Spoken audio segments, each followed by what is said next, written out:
अगर आप चाहते हैं तो हम वहीं से जारी रखेंगे जिस बारे में हम बीते दिन बात कर रहे थे। हम कह रहे थे कि द्वंद्व की, संघर्ष की, विरोधाभास की प्रकृति को समझना बहुत महत्वपूर्ण है। सिर्फ बाहरी तौर पर नहीं, जैसे कि युद्ध, बल्कि भीतर से, जो कई गुना जटिल है। उसके लिए भयंकर ध्यान की, सावधानी की ज़रूरत है और गहरी और चौड़ी समझ की। क्यों हम में से ज़्यादातर लोग हमारी चेतना के अलग अलग स्तर पर संघर्ष में हैं, द्वंद्व में हैं। ऐसा एक भी बिंदु नहीं जहाँ द्वंद्व न हो, संघर्ष न हो। ऐसी एक भी जगह नहीं है जो युद्ध भूमि न रही हो। और हमारे संबंधों में, चाहे बहुत परिचित व्यक्ति से हो या हमारे पड़ोसी से, हमारे संबंधों में संघर्ष है, द्वंद्व है, जो विरोधाभास ले आता है। ऐसी स्थिति जिसमें खुद को अलग करना, विभाग करना आता है, द्वंद्व, विपरीत। ये सब विरोधाभास को ही बढ़ावा देते हैं। जो जितना ज़्यादा सिर्फ देखता है खुद को और समाज के साथ खुद के संबंधों को, देखना, अवलोकन करना, समाज के ढांचे को पूरी ऊर्जा के साथ सिर्फ देखना, उतना उतना जागरूक होकर फिर व्यक्ति देख पाता है कि हमारे अस्तित्व के सारे स्तरों पर विरोधाभास है, छोटे और बड़े। विरोधाभास जो भयानक परिणाम ले आते हैं या बड़ी सतही प्रतिक्रियाएं ले आते हैं। लेकिन वास्तविकता यह है कि हम सबके भीतर गहराई में विरोधाभास का बोध है, जो अलग अलग रास्तों से खुद को अभिव्यक्त करता है। दूसरों पर हावी होने की चाहत, कब्जा या किसी के जीवन को मार्गदर्शन देना, और भी कई तरह के रास्ते। तो अब क्या इस विरोधाभास के द्वंद्व के बोध से मुक्त होना, आज़ाद होना संभव है? शायद कोई इस विरोधाभास के कुछ टहनियों को काट सकता है, लेकिन इसकी गहराई तक पहुंचना, जड़ तक, ताकि कोई द्वंद्व बचे ही ना बाहर, ना हमारे भीतर। इसका मतलब ये नहीं है कि द्वंद्व से मुक्त होकर हम गतिहीन हो जाए, कि आप बहते जाए, निरर्थक, या गतिशील न बने, स्फूर्त न बने, ऊर्जस्वी न बने, पूरी तरह से ऊर्जा से भरे। इस पूरे मामले की जांच पड़ताल करने में व्यक्ति को पहले बाहर समाज में खोजना होगा कि क्या कोई बाहरी संगठन, कोई संस्था भीतरी शांति लाने में हमारी मदद कर सकती है। ऐसे कितने ही लोगों के अलग अलग नामों के समूह हैं जो विश्वास रखते हैं कि दोषहीन परफेक्ट बाहरी संगठन बनाया जाए। एक अच्छा समाज सत्तावाद से चलने वाला या कंप्यूटर की सोच से चलने वाला समाज इत्यादि। इस तरह के संगठन इंसान को भीतरी शांति दिला सकते हैं। ऐसे संगठन हैं साम्यवादी, कम्युनिस्ट, भौतिक समाजवादी, सोशलिस्ट और तथाकथित धार्मिक लोग। धार्मिक कहे जाने वाले लोग कई संगठनों से आते हैं। मूलभूत रूप से वे सब समाज में बाहर से कोई क्रम लाकर, ऑर्डर लाकर, प्रतिबद्ध के मजबूर करने के नियम कानून के ज़रिए शांति स्थापित करने में और इंसान को इस तरह से आक्रामकता और संघर्ष से आज़ाद करने में विश्वास रखते हैं। और ऐसे लोगों के समूह हैं जो कहते हैं कि सब क्रम में होगा, कोई द्वंद्व, कोई संघर्ष नहीं रहेगा। सिर्फ आप भीतर से किन्हीं सिद्धांतों, आदर्शों से अपनी पहचान जोड़ लो और उनके हिसाब से ही अपना जीवन जिए। किन्हीं सिद्धांतों से कोई भीतर स्थापित नियम, हमें इसके कई प्रकार पता है, लेकिन अनुपालन के द्वारा जो चाहे इच्छा से हो या ज़बरदस्ती किया हो, क्या द्वंद्व का अंत हो सकता है? या फिर इसके लिए जागरूकता का एक अलग ही तत्व का होना ज़रूरी है? क्या आप सवाल को समझे? एक तो आपको खुद के साथ और दूसरों के साथ शांति में जीने के लिए बाहर से मजबूर किया जाए। मजबूर, ब्रेन वॉश, ज़बरदस्ती या किन्हीं आदर्शों के द्वारा जीना।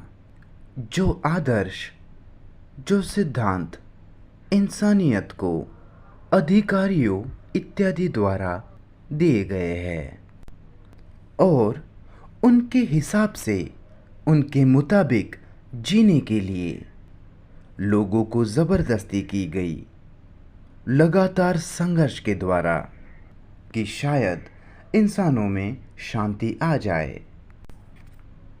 और इंसान ने हर तरह से कोशिश करके देख ली, आज्ञाकारिता द्वारा, विद्रोह द्वारा, पुष्टिकारी द्वारा, निर्देशों का पालन करके कि भीतर से बिना द्वंद्व के शांति में, क्रम में जिया जाए। अगर कोई सभ्यताओं और धर्मों का अवलोकन करता है तो इसे देख सकता है कि इंसानों ने कई कोशिशें की, लेकिन किसी तरह से मुझे लगता है कि हम इसमें नाकामयाब रहे। और शायद इसके लिए पूरी तरह से एक अलग ही दृष्टिकोण की ज़रूरत है। वो ना ही अनुपालन है, ना आज्ञाकारिता, ना नकल, ना ही किसी सिद्धांत, सूत्र या छवि के साथ पहचान जोड़ना है। पूरी तरह से एक अलग ही मार्ग। मार्ग से मेरा मतलब कोई विधि या किसी पद्धति से नहीं है, लेकिन समस्या को देखने का एक पूरा अलग ही दृष्टिकोण।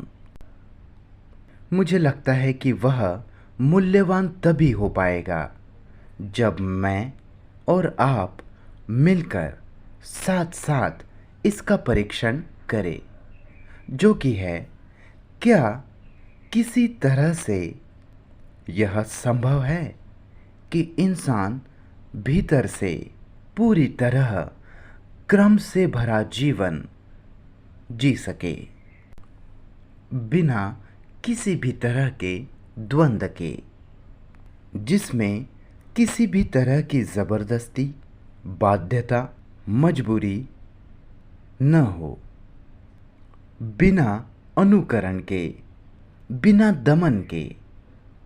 इंसान के भीतर ऐसा क्रम हो, ऑर्डर हो, जो क्रम जीवित गुणवत्ता हो, जो किसी विचार के रूपरेखा में, ढांचे में न हो, और भीतरी शांति जहाँ एक क्षण के लिए भी उपद्रव या अव्यवस्था नहीं आती। और क्या ऐसी कोई अवस्था है भी? और अगर है तो क्या उसे पाना संभव है? मुझे लगता है हर बुद्धिमान इंसान जो खोज रहा है वह यह सवाल पूछ रहा है, क्योंकि मनुष्य ने युद्ध को जीवन जीने के तरीके जैसा ही स्वीकार लिया है। इंसान ने संघर्ष को, द्वंद्व को रोज़मर्रा के जीवन का हिस्सा मान लिया है। इंसान ने नफ़रत, घृणा, जलन, लालच, आक्रामकता, दूसरों पर धौंस जमाना, इनको जीवन का हिस्सा मान लिया है। और जब हम इस तरह के जीवन का स्वीकार करते हैं तो नैसर्गिक रूप से हम समाज के ढांचे को भी जैसा वो है वैसा ही स्वीकार करते हैं। और अगर कोई इंसान प्रतिस्पर्धा, नफ़रत, घृणा, जलन, लालच, आक्रामकता, शत्रुता को अस्तित्व की नैसर्गिक चीज़ें मान लेता है तो नैसर्गिक रूप से वो इंसान आदरणीय समाज के ढांचे के भीतर ही जीता है। और हम में से ज़्यादातर इसी में जकड़े हुए हैं, क्योंकि हम में से ज़्यादातर लोग भयंकर रूप से सम्मानित होना चाहते हैं। कृपया देखिए इसे। जैसा कि हम गए दिन बात कर रहे थे कि सिर्फ कुछ शब्दों को सुनकर या कुछ विचारों का स्वीकार करके यह समस्या ज़रा भी नहीं सुलझने वाली। हम साथ मिलकर यह क्या कर रहे हैं? हमारे खुद के दिल का और मस्तिष्क का परीक्षण कर रहे हैं। जिस तरह से हम सोचते हैं, महसूस करते हैं, हमारे रोज़ के जीवन में हम कैसा जीवन जीते हैं, कैसे कार्य करते हैं, वास्तविकता में हम क्या है, ना कि हम क्या थे या क्या रहेंगे। उसके बजाय हम क्या है।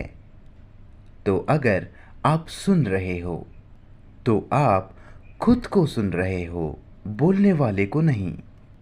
आप अपने खुद के विचार करने के ढांचे को देख रहे हो। जिस तरीके से आप सोचते हो, कार्य करते हो, महसूस करते हो, जीवन जीते हो, और वह कोई देखता है कि जब तक कोई समाज के ढांचे से जुड़ता है तब व्यक्ति को जीवन के हिस्से के तौर पर अनिवार्य रूप से आक्रामकता का स्वीकार करना पड़ेगा। नफ़रत, शत्रुता स्वीकारनी होगी। जीवन का वो हिस्सा जो अनिवार्य रूप से संघर्ष, युद्ध, निर्दयता को जन्म देता है। तथाकथित आधुनिक समाज आपको स्वीकार करना ही होगा और इसमें जीना ही होगा। व्यक्ति के जीवन को युद्ध में परिवर्तित करना। और अगर कोई इसका स्वीकार ना करे, जो कि कोई धार्मिक इंसान ऐसे समाज का स्वीकार संभवतः नहीं कर सकता, फिर क्या यह भीतरी क्रम है? इसलिए कोई बाहरी शासन नहीं, अधिकारी नहीं, यह भीतरी प्रशांति जो किसी भी तरह की अभिव्यक्ति की, एक्सप्रेशन की मांग नहीं करती, क्योंकि प्रशांति में जी पाना अपने आप में ही आशीर्वाद है। इस तक आना और फिर इसमें जीना क्या किसी भी तरह से संभव है? जैसा कि हमने कहा कि यही सवाल है जो हम में से ज़्यादातर पूछ रहे हैं और इसका जवाब खोज नहीं पा रहे। शायद इस सुबह, हालांकि आज थोड़ी गर्मी है, हम इस सवाल में जाएंगे और खोजेंगे कि क्या खुद के लिए यह संभव है। किसी विचार या अवधारणा के हिसाब से नहीं, लेकिन वास्तविकता में खोजे कि रोज़मर्रा का जीवन कैसे जिए, जिसमें भीतरी अक्रम ना हो, अव्यवस्था न हो, जीवन जिसमें पूर्ण प्रशांति हो, जिसमें अद्भुत जीवन ऊर्जा है। मुझे लगता है हम उसे खोज सकते हैं। तभी शायद सारी सभाओं का, सारी वार्ताओं का मूल्य होगा। नहीं तो ये सभाएं कुछ काम की नहीं, इनका कोई अर्थ नहीं। तो चलिए इसमें जाते हैं। मैं ये कहानी दोहराना चाहता हूँ कि एक महान शिष्य जो भगवान के पास जाकर सत्य सीखने की मांग रखता है और वह गरीब भगवान कहता है कि दिन बहुत गर्म है, मुझे एक गिलास पानी दे दो। तो वह शिष्य पानी लेने के लिए सामने के घर जाता है। वहाँ वो दरवाज़ा ठोकता है। वहाँ एक सुंदर लड़की दरवाज़ा खोलती है। शिष्य उस लड़की के प्रेम में गिर जाता है। फिर उसे 4-5 बच्चे होते हैं। फिर एक दिन बारिश होती है, बहुत बारिश इतनी बढ़ जाती है, सारे घर इत्यादि बह के चले जाते हैं। वह शिष्य अपनी पत्नी को लेकर, अपने बच्चों को अपने कंधों पर उठाकर जीवन के लिए संघर्ष करता है। तब फिर वह भगवान को याद करता है। वो भगवान से कहता है, मुझे बचा लो। तब भगवान उसे कहता है कि मैंने जो एक गिलास पानी मांगा था वो कहाँ है। यह अच्छी कहानी है क्योंकि हम में से ज़्यादातर समय के हिसाब से विचार करते हैं, जो कि है अक्रम, अव्यवस्था, अनुशासन द्वारा या जोर ज़बरदस्ती करके या विरूपण तोड़ मरोड़ करके लाई नहीं जा सकती। अक्रम, अव्यवस्था या कहे द्वंद्व समय के द्वारा ही आ सकता है। समय क्रम नहीं लाता, प्रशांति नहीं लाता। तो महत्वपूर्ण बातों में से एक महत्वपूर्ण बात यह है, समय को रोक देना, क्रमिकता के तरीके से ना सोचना। आपके पास शांतिपूर्ण होने के लिए कोई कल नहीं है। आपको क्रम के साथ तत्काल होना होगा, जिसमें कोई दूसरी गतिविधि नहीं रहती। तो हम द्वंद्व के, विरोधाभास के ढांचे और उसकी प्रकृति का परीक्षण करने जा रहे हैं। हम साथ साथ मिलकर इसे करने वाले हैं। ऐसा नहीं कि बोलने वाला अकेला करे और आप उसका अनुकरण करें। इसके बजाय हम दोनों मिलकर, जिसमें कोई भी किसी भी तरीके का अधिकारी नहीं, क्योंकि जहाँ अधिकारी है भीतरी तौर पर वहाँ अक्रम द्वंद्व है। और जैसे कि हम दोनों खोजबीन कर रहे हैं, जांच पड़ताल कर रहे हैं, अन्वेषण कर रहे हैं, समझ रहे हैं, तो आपको भी उतने ही जोर से, उतना ही जोर देकर ये करना होगा जितना बोलने वाला इसे कर रहा है। तो यह आपकी भी जिम्मेदारी है, ना कि बोलने वाले की अकेले की। हमें पता है कि भीतर अक्रम है, अव्यवस्था है, भीतरी संघर्ष, द्वंद्व जो बाहरी जगत में खुद को अभिव्यक्त करता है, एक्सप्रेस करता है, युद्ध इत्यादि के द्वारा। इस संघर्ष के उलझाव के बारे में, इस पीड़ा द्वंद्व के बारे में जागरूक होकर व्यक्ति ढूंढना शुरू करता है कि ये पीड़ा, ये द्वंद्व क्यों है, क्यों हमें ऐसी दुनिया में जीना पड़ता है, क्यों हम रोज हर वक्त संघर्ष में, द्वंद्व में जीते हैं। सवेरे सवेरे उठने से लेकर तो रात सोने तक हर पल। जब हम सोने जाते हैं तो हम बिल्कुल मर जाते हैं। क्यों? जब हम ऐसा सवाल पूछते हैं तो हम जवाब में कहते हैं कि यह अनिवार्य है और इसलिए इसमें ही हमें जीना होगा।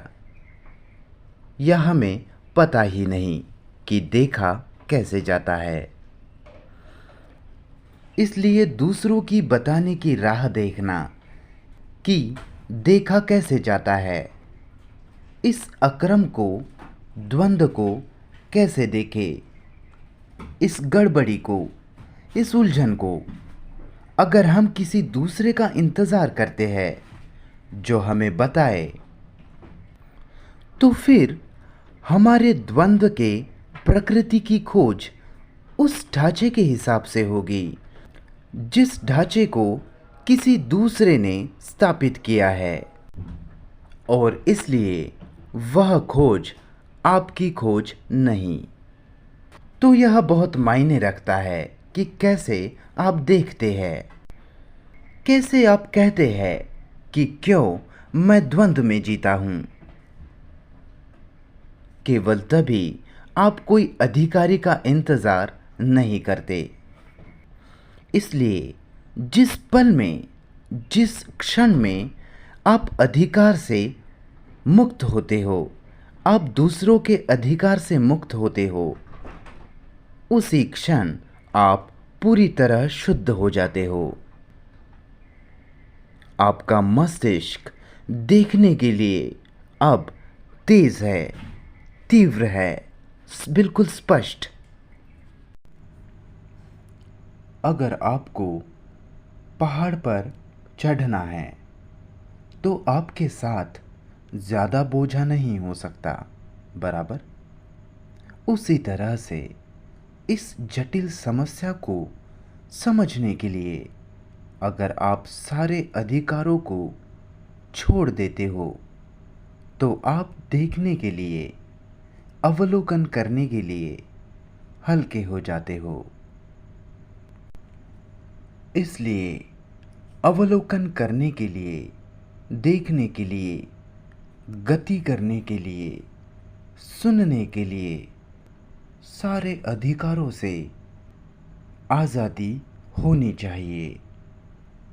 जहाँ व्यक्ति यह पूछने के लिए आज़ाद है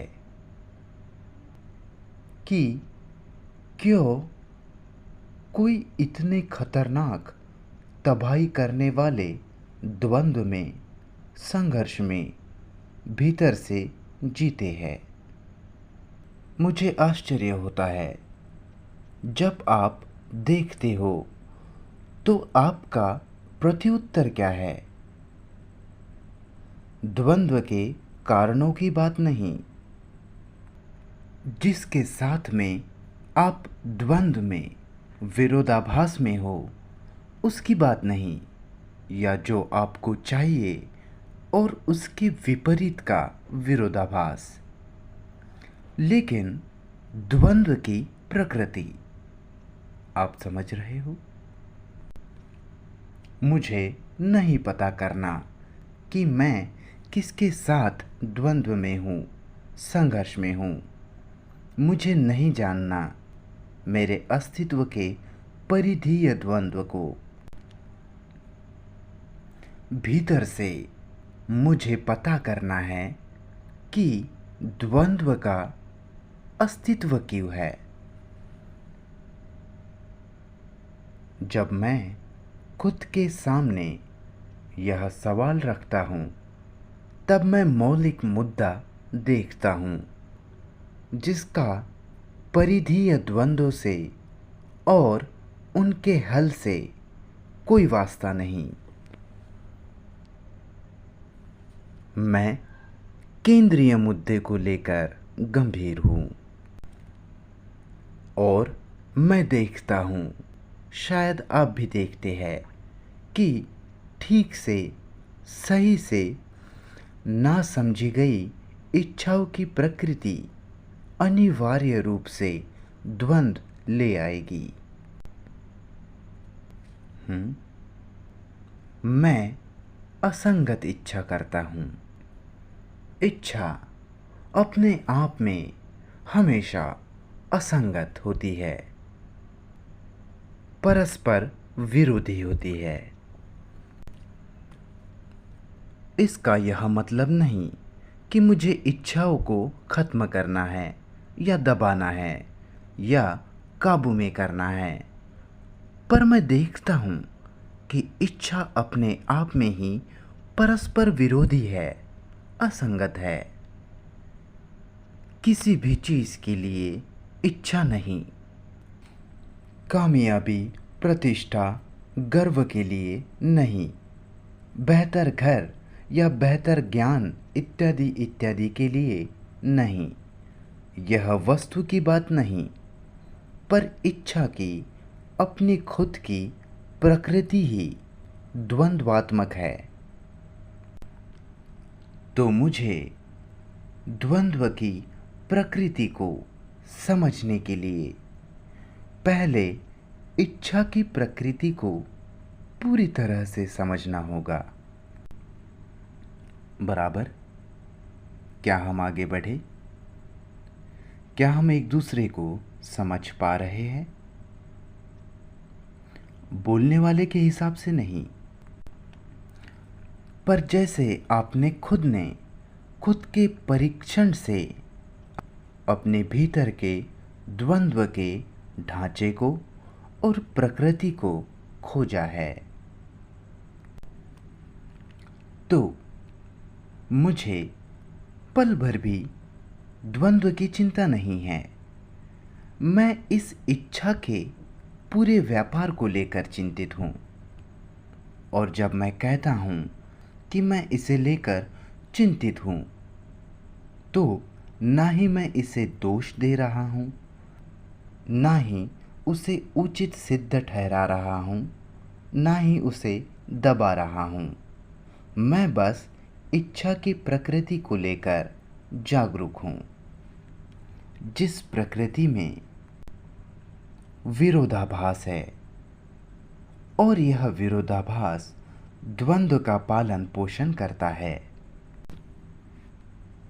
अगर हम खुद में विरोधाभास में नहीं हैं, ये चाहिए और वो नहीं चाहिए, ज़्यादा सुंदर होना चाहना, ज़्यादा बुद्धिमान होना चाहना, शक्तिशाली होना चाहना और बाकी सब, खुद में हम विरोधाभास की अवस्था में हैं और यह विरोधाभास की अवस्था इच्छा के द्वारा ही लाई गई है। इच्छा आनंद की, मज़े की और दुख का परिहार, मज़े के पीछे भागना और दुख से दूर भागना। बराबर। क्या यह थोड़ा बहुत साफ है? क्या मैं आगे बढ़ूं? तो मैं इच्छा को सारे विरोधाभास की जड़ देखता हूं, क्योंकि इच्छा कहती है कि मेरे पास होना चाहिए, कि ये मेरे पास होना चाहिए और ये नहीं होना चाहिए। मुझे संभोग का आनंद चाहिए, सेक्स का।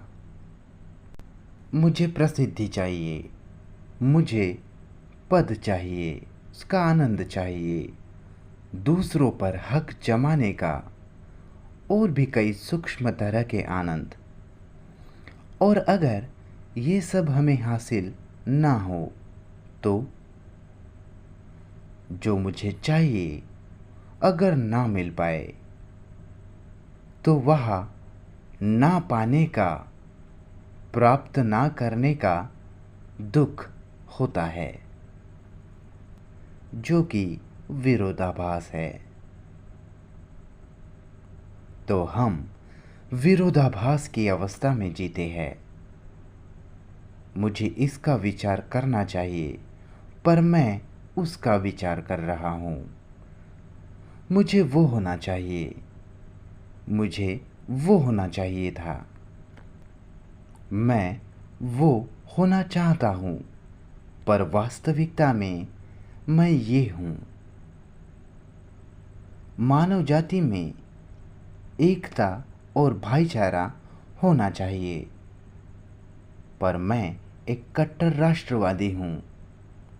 मैं मेरे चर्च से, मेरे भगवान से, मेरे घर से, मेरे परिवार से चिपका ही रहता हूँ। तो विरोधाभास में जीना, यही हमारा जीवन है। यह विरोधाभास एकीकृत नहीं हो सकता, यह एक भ्रम है। यह विरोधाभास तभी खत्म हो सकता है जब मैं इच्छा की प्रकृति को समझता हूँ पूरी तरह से। क्या आप जानते हैं कि पूरी दुनिया में जो लोग इसमें रुचि रखते हैं, जो तथाकथित धार्मिक लोग हैं, व्यापारी या आर्मी के लोग या दफ्तरशाह, इसमें रुचि नहीं रखते। पर ये जो लोग धार्मिक बुलाए जाने वाले तथाकथित धार्मिक लोगों ने, ये जानते हुए कि इच्छा ही इस सब की जड़ है, वे कहते हैं इच्छा को दबाओ, उस पर नियंत्रण लाओ, उसे खत्म कर दो। आप जानते ही हो कि क्या हो रहा है। वही कैथोलिक धार्मिक लोग, पुरोहित, उनमें से कुछ शादी करना चाहते हैं, वे विद्रोह कर रहे हैं। और बंदर अब बाहरी तौर पर देख रहे हैं। दमन की भयंकर पीड़ा, विभाजन की पीड़ा, क्रूर अनुशासन के द्वारा किसी ढांचे का अनुकरण जिसका कहीं भी कोई अर्थ नहीं, वह सत्य तक नहीं ले जाता, नहीं पहुंचाता। सत्य को समझने के लिए मस्तिष्क पूरी तरह से मुक्त होना चाहिए, जिसमें कोई विभाजन नहीं। तो व्यक्ति को इस इच्छा के सवाल को समझना होगा, बौद्धिक रूप से नहीं। बौद्धिक समझ जैसी कोई चीज़ नहीं होती।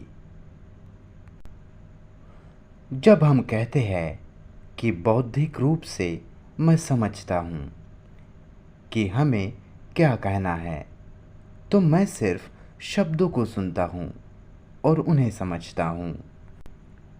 जब हम समझना कहते हैं तो उसका मतलब है तत्काल सत्य के बारे में जागरूक होना।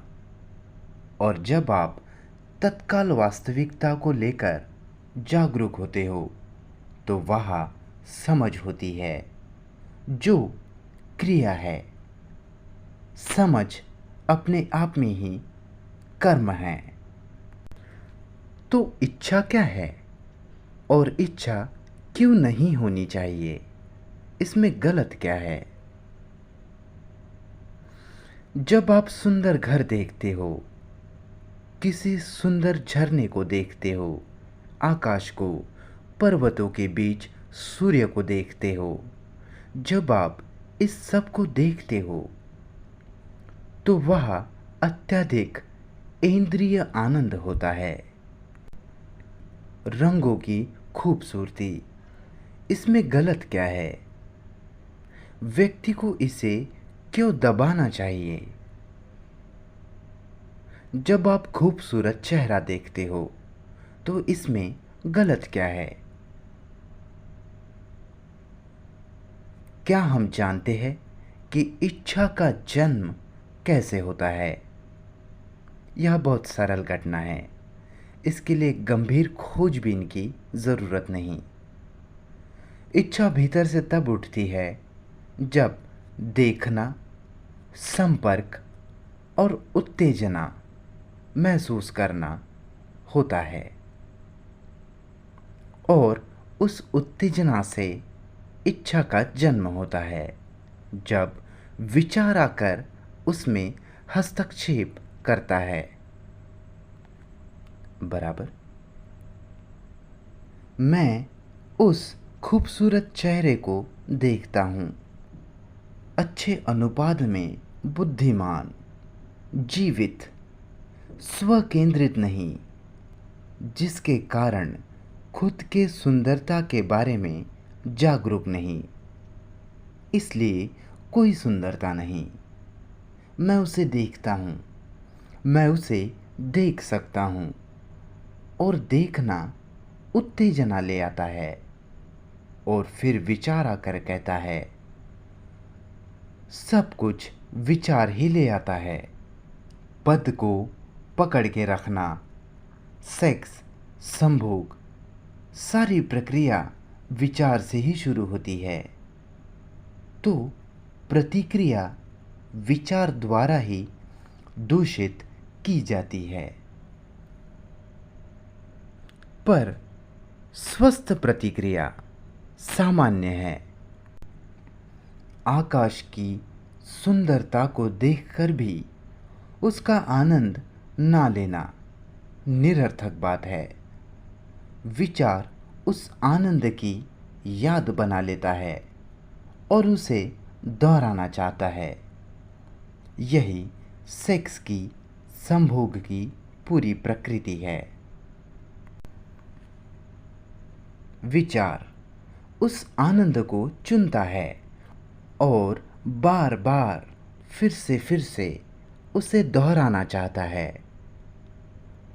तो कृपया इसे समझिए। इच्छा है और विचार है, जिनमें हमेशा विरोधाभास रहता है। बराबर।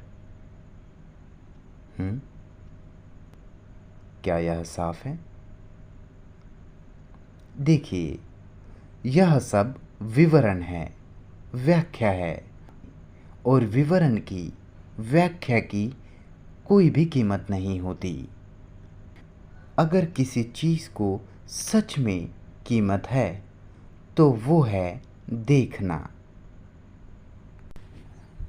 देखना कि इच्छा उत्पन्न कैसी होती है, फिर कैसे विचार आकर इच्छा में हस्तक्षेप करता है और उसकी याद बना लेता है, और उस याद का आनंद और उसकी निरंतरता विचार बनाए रखता है, और विचार ही उसका पालन पोषण करता है। तो इच्छा और विचार हमेशा विरोधाभास में ही रहेंगे और खुदी में, जैसी कि वे विभाजित है। जैसे हमने पहले भी कहा कि विचार विभाजित होता है, टुकड़ों टुकड़ों में होता है। इसलिए इच्छा अपने आप में विरोधाभास है। इसलिए जीवन सुबह से शाम तक अपने आप में विरोधाभास की अवस्था में है, हमारे मरने तक। और कोई व्यक्ति वास्तविकता में, सच में, सैद्धांतिक रूप से नहीं, बौद्धिक या शाब्दिक रूप से नहीं, बल्कि जैसे कोई ऊंचाई से पूरी घाटी को देखता है, उसकी सुंदरता, वृक्ष, लोग, घर, रंग, पूरा एक साथ, उसी तरीके से इसे देखना। और जब आप इसे देखते हो तो आप इसमें कुछ नहीं कर सकते। आप क्या कर सकते हो? अगर आप इसे बदलने के लिए कुछ भी करते हो तो वह विचार की ही क्रिया होगी, विचार की ही गतिविधि होगी, जो और एक विरोधाभास को जन्म देगी। पता नहीं कि यह सब आपको समझ आ रहा है या नहीं। जो कि है, मैं खुद में विरोधाभास की अवस्था देखता हूँ। मैं देखता हूँ कि यह विरोधाभास कैसे उठा, और यह विरोधाभास ही अक्रम है, अव्यवस्था है। और कोई ऐसा क्रम, कोई ऐसी व्यवस्था नहीं हो सकती जो विचार से लाई गई हो, क्योंकि विचार अपने आप में ही बटा हुआ है, भागों में, टुकड़ों में, हिस्सों में बटा हुआ। विचार सीमित है। विचार यादों की, याददाश्त की प्रतिक्रिया है, जवाब है, याददाश्त का जवाब। और जब वह याददाश्त जो विभाजित है इस विरोधाभास पे क्रिया करती है, तब यह और आगे के एक विरोधाभास को जन्म देता है, उसे पोषित करता है। तो इस पूरी घटना को मैं देखता हूँ। इस देखने में ही वह क्रिया है, एक्शन है, जिसमें कोई भी विरोधाभास नहीं, केवल देखना। मुझे आशा है कि आप इसे समझ पा रहे हैं। चलो इसे सरल तरीके से देखते हैं। मैं देखता हूँ कि मैं उदासीन हूँ, सुस्त हूँ, मूर्ख हूँ। तो नैसर्गिक जवाब नहीं, उसकी प्रतिक्रिया में मुझे फिर चतुर, होशियार बनना है। मैं मूर्ख हूँ तो उसकी प्रतिक्रिया में बुद्धिमान बनना है, ज़्यादा बुद्धिमान, ज़्यादा प्रसन्न। अब क्या हो रहा है? मैं मूर्ख हूँ और मुझे बुद्धिमान बनना है, तो पहले से ही उसमें विरोधाभास आ चुका है, और इसलिए वह द्वंद्व है जो ऊर्जा का अपव्यय है, जीवन शक्ति की बर्बादी। जबकि अगर मैं उस मूर्खता के साथ, उदासीनता के साथ, बिना विरोधाभास के रहने को तैयार हूँ, जिस कारण मैं उदासीनता को देख सकता हूँ, जिस कारण फिर उदासीनता उदासीनता नहीं रह जाती। बराबर। पता नहीं कि ये आपको समझ आ रहा है या नहीं। क्या यह अर्थपूर्ण लग रहा है या फिर बकवास?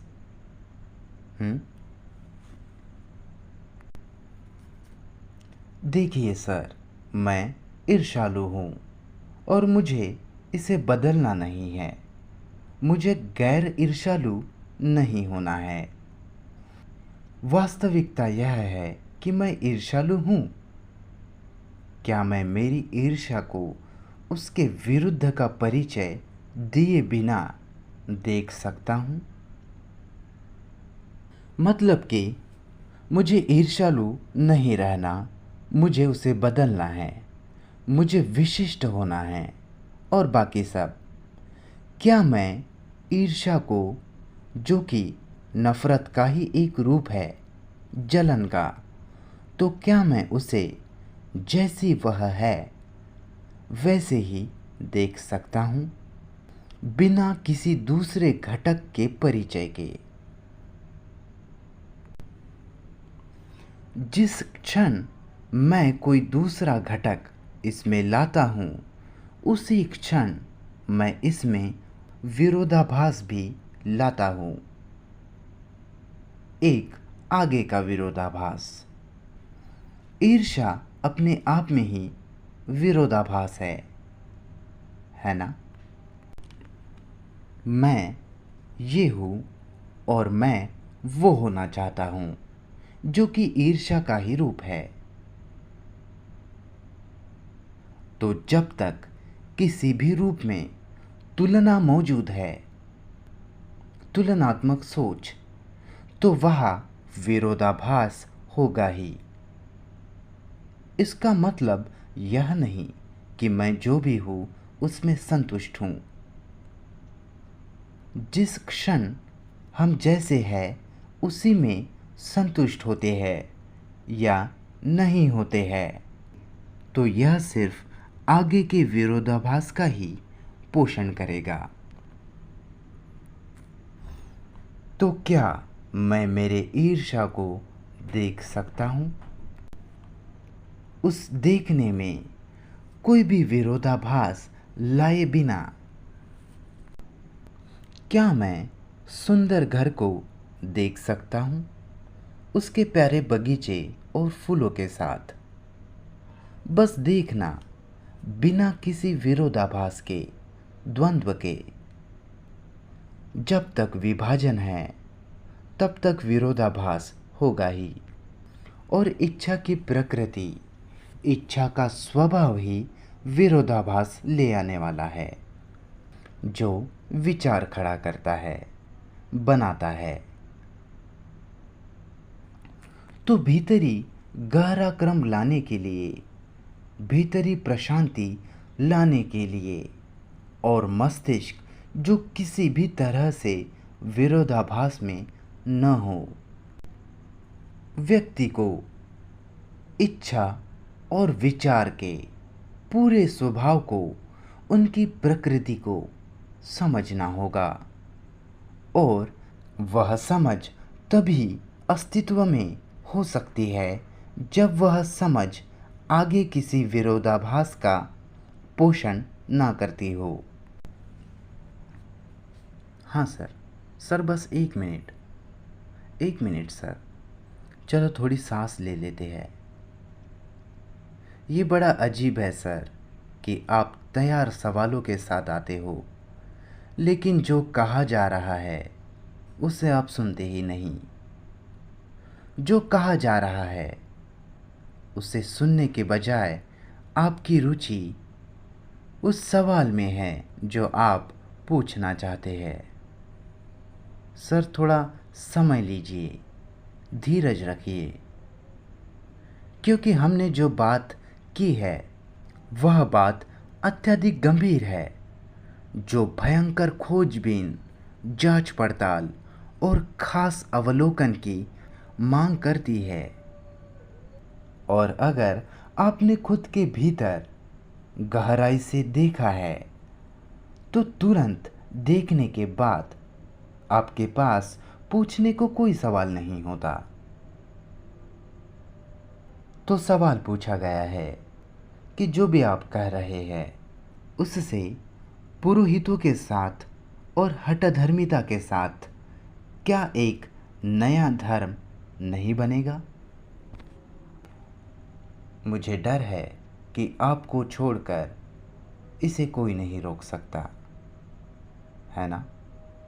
अगर आप अनुयायी है, फॉलोअर है, तो आप सब तबाह कर दोगे और आप नया धर्म, नए पुरोहित, नई हठधर्मिता और वही सब गंदगी का आविष्कार करोगे। और मैं गंदगी शब्द का इस्तेमाल सही से कर रहा हूँ। तो यह आप पर निर्भर है कि आप इसका इस्तेमाल कैसे करते हो। यह साफ है, सरल है। जी सर। सवाल पूछा गया है कि क्या गहरी नींद में विरोधाभास से, द्वंद्व से हम मुक्त होते हैं?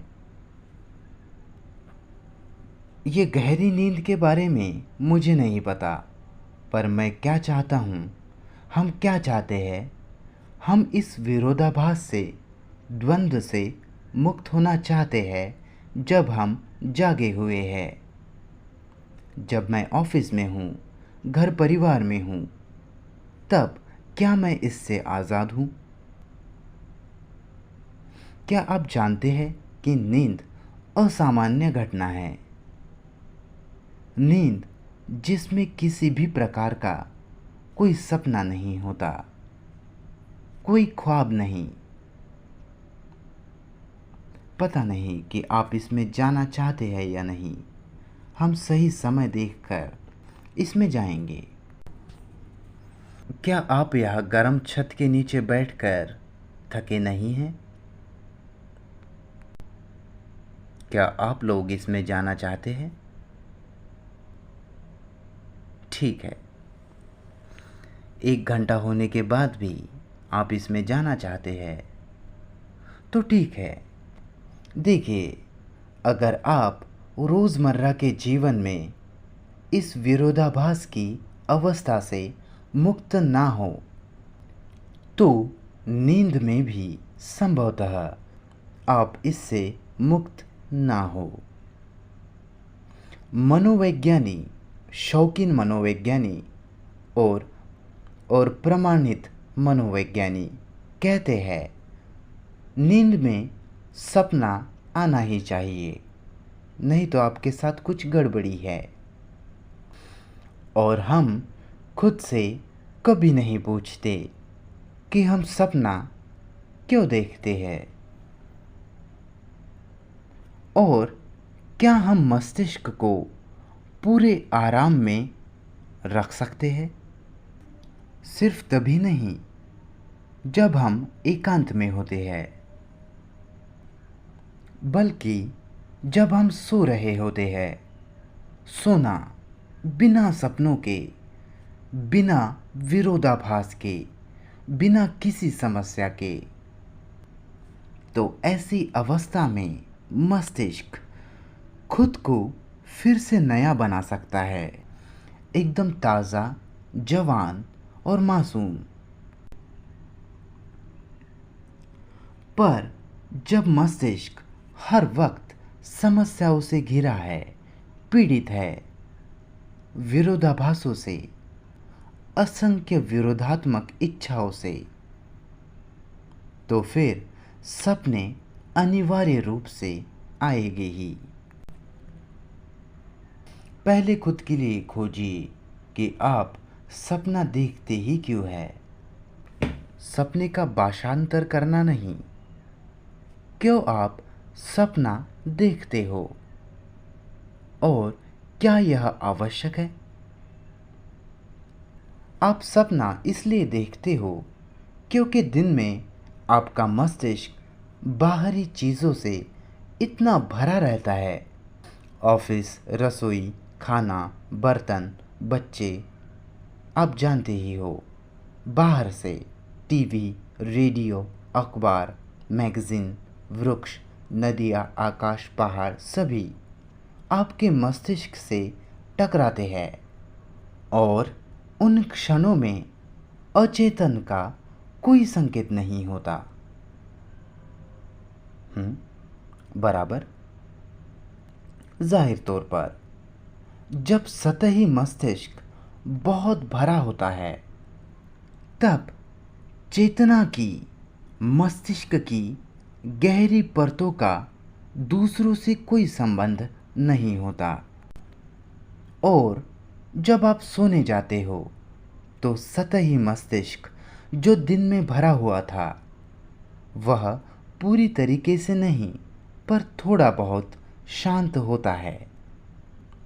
कृपया देखिए, मैं मनोवैज्ञानी नहीं हूँ।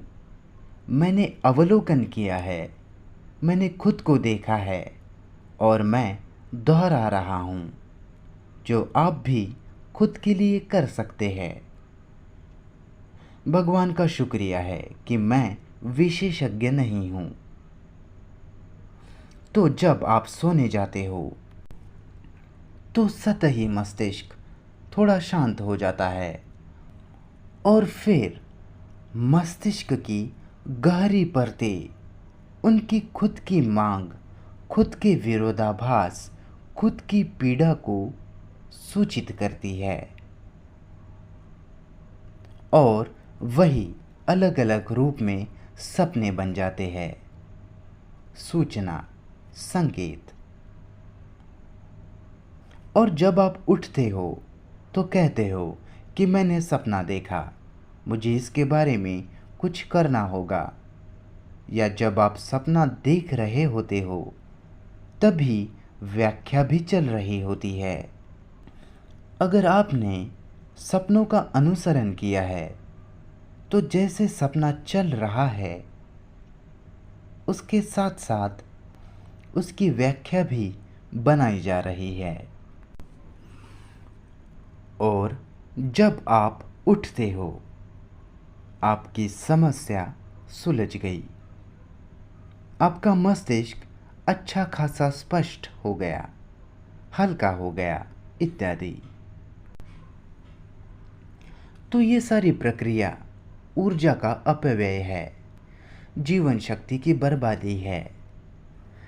क्योंकि आपको सपना देखना ही क्यों है?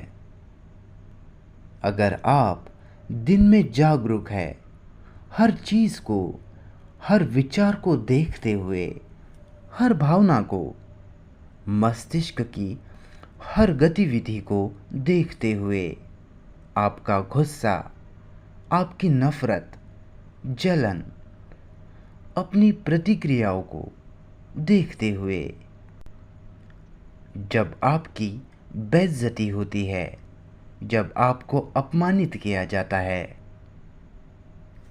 जब आप खुश होते हो, जब आपको नकारा जाता है, जब आपके साथ धोखा होता है, नदियाँ, पहाड़, हर चीज़ को देखते हुए, अपने भीतर की और अपने बाहर की हर चीज़ को देखते हुए, जब आप पूरी तरह से जागरूक होते हो, फिर अचेतन और चेतन पूरी तरह से खुल जाता है और फिर आपको अचेतन की सूचनाओं के लिए रात को सोने का इंतज़ार नहीं करना पड़ता। अगर आप यह करते हो, अपने मस्तिष्क को कार्यवाही में देखना, आपकी भावना, आपकी प्रतिक्रियाएं, जो कि खुद को वैसे ही जानना जैसा आपके बाहरी और आपकी खुद की भावना के साथ आपका संबंध है। फिर आप देखोगे कि जब आप सोने के लिए जाओगे तो वह किसी भी प्रकार का कोई सपना नहीं होगा। तब फिर मस्तिष्क एक असाधारण उपकरण बन जाता है जो हमेशा खुद का नवीनीकरण करता रहता है, खुद को नया करता रहता है, क्योंकि उसमें कोई विरोधाभास नहीं, इसलिए वह हमेशा ताज़ा है। ये कोई सिद्धांत नहीं है कि आप इसका अभ्यास करें। आप इसका अभ्यास नहीं कर सकते। इसलिए ऐसा मस्तिष्क अपने स्वभाव में ही प्रशांत होता है, शांत होता है। ऐसा ही मस्तिष्क जीवन की सुंदरता को देख सकता है, और ऐसा मस्तिष्क अकेला ही फिर वहाँ पहुँच सकता है जो समय के परे है। बराबर।